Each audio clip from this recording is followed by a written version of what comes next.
We're going to be talking today about protecting sensitive data. And we're going to talk about a few different kinds of data that are exactly. First step number 1. Don't let anybody see your stuff ever. It's actually a really good... It's a good strategy. She's not wrong. Don't let anybody touch your stuff ever.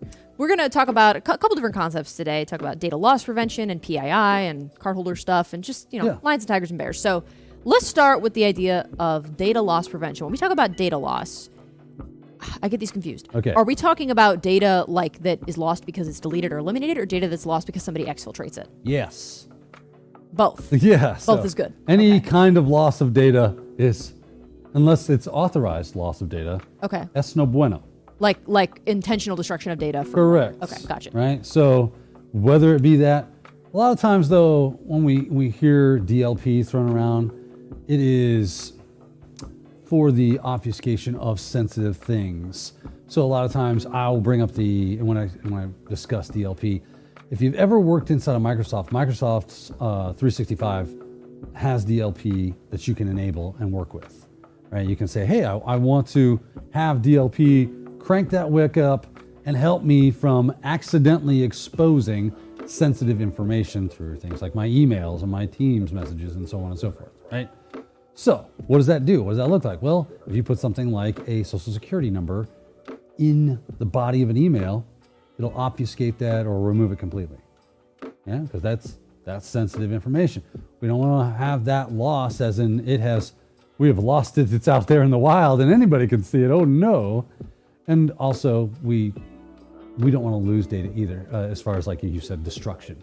I don't want some accidental deletion. So there's a lot of different ways in which DLP will be implemented to prevent loss of data, but usually it's some sort of software mechanism that is your major way in which you enact this or that you employ DLP. But DLP is more of a mindset, a procedure in which you prevent the loss of data. How can we keep this safe? Do we have backup systems in place? Is there obfuscations being done? That is the idea behind DLP.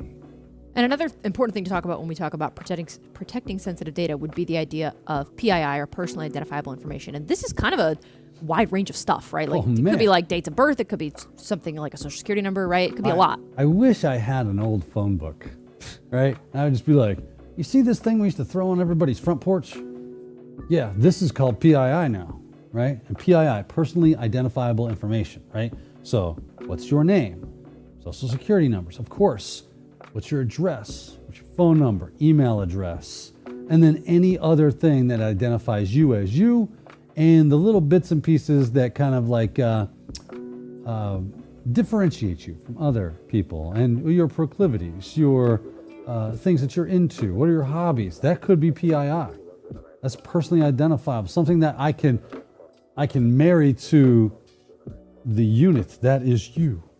So like my first name by itself, lots of people are named Sophie. Right. That's not really what we're talking about when we say PII, right? We're talking is PII, but it's unless I can attribute Sophia to you, the person. Right.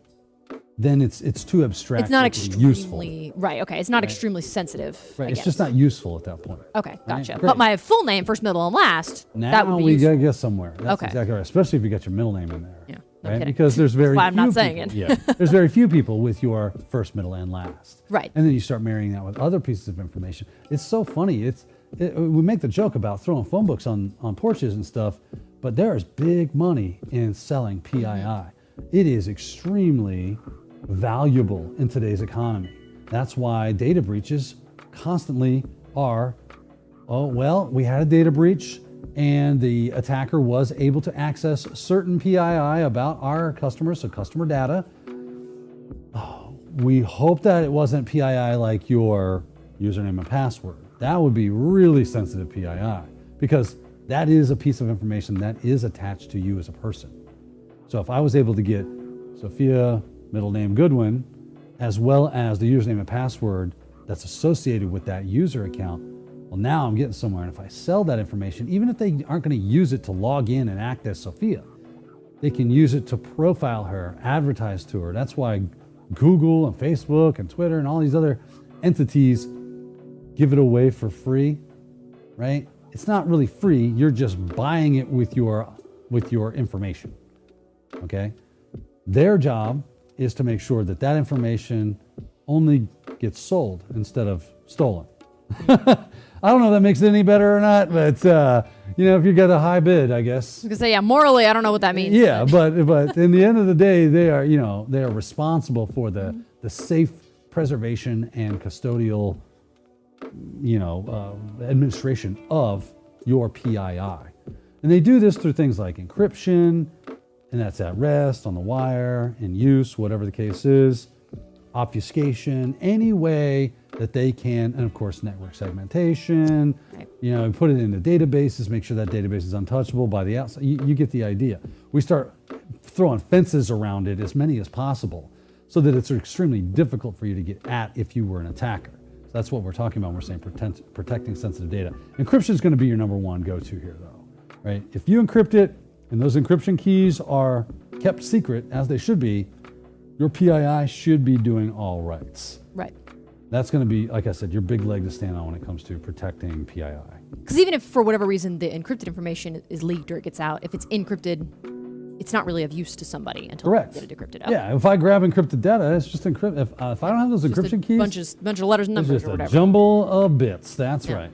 That's true. Okay, good to keep in mind. So that's PII, the concept of PII, and why it's important to protecting your sensitive data. And then we also want to talk about cardholder data, or CHAD is how I'm choosing You're to going call with it. CHAD. CHAD, yeah.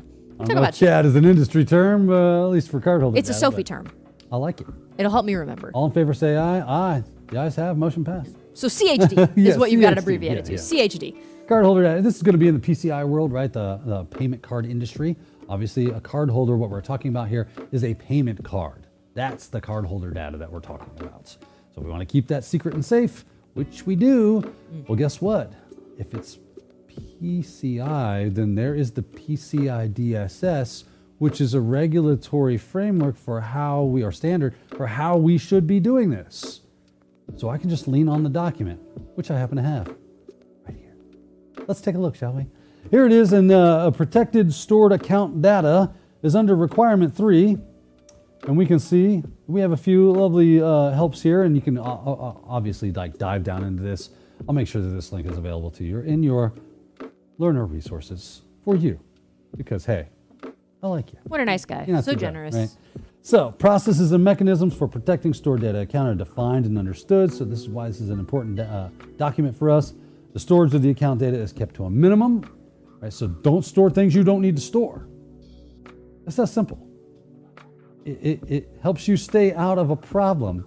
If I ain't got it, I can't be held responsible for it. Now, can I? Right? I don't have to put time, effort, and resources into keeping that thing safe because I ain't got it on. It ain't on my ballpark. Go somewhere else.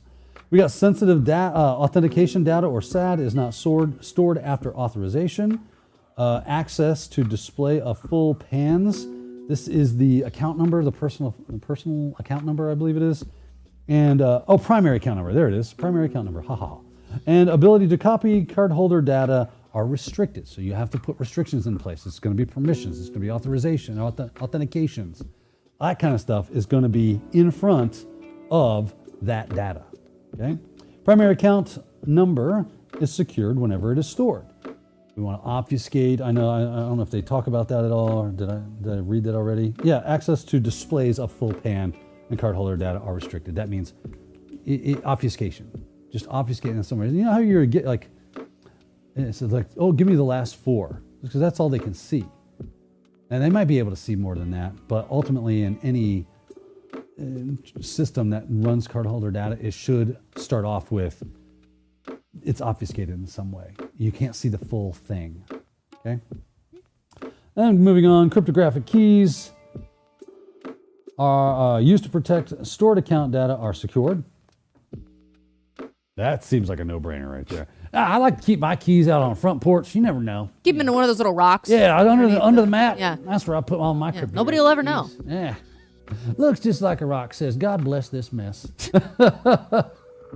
Right? Yeah. No one will know that inside lurks my keys. I'm crafty, aren't I? It's my security strategies that are a mess. That's the mess God needs to bless. That's no doubt. Let's see here. What else we got? One more, right?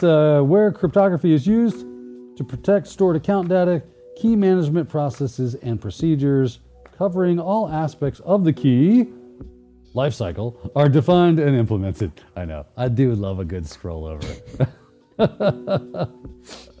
So there you go. You got to have good key management, storage, rotation, all that stuff.